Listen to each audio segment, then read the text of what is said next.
Le Conseil d'État veut limiter leur progression salariale. Du coup, les employés de la fonction publique ont sorti leur banderole pour manifester hier soir à Neuchâtel. La grande majorité étaient des enseignants, mais on distinguait dans la foule quelques têtes médiatiquement connues d'un autre corps de métier.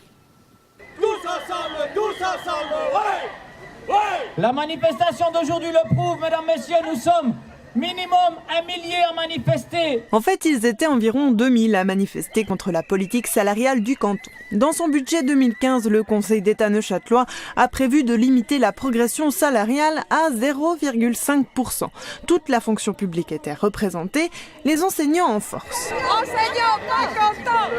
Il y a beaucoup d'enseignants qui sont venus ici, alors qu'en fait, ce qu'ils craignent, c'est pas pour leur propre salaire, mais c'est pour celui des jeunes collègues.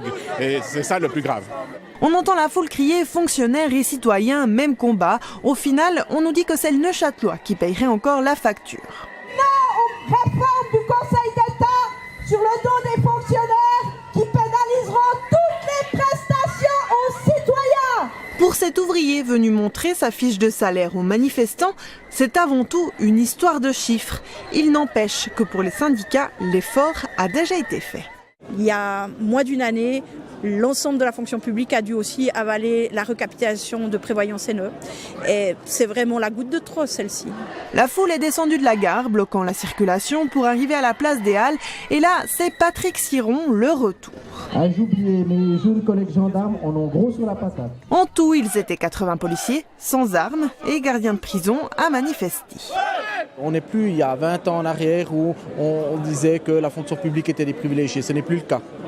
Mais est-ce que c'est pas bien que ce soit plus le cas? Alors bien sûr que ça soit bien que ce soit plus le cas.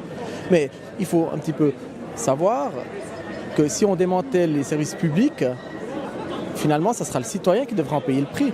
Le prochain rendez-vous de la fonction publique, c'est mardi prochain, au château cette fois. Bravo à tout le monde d'être là.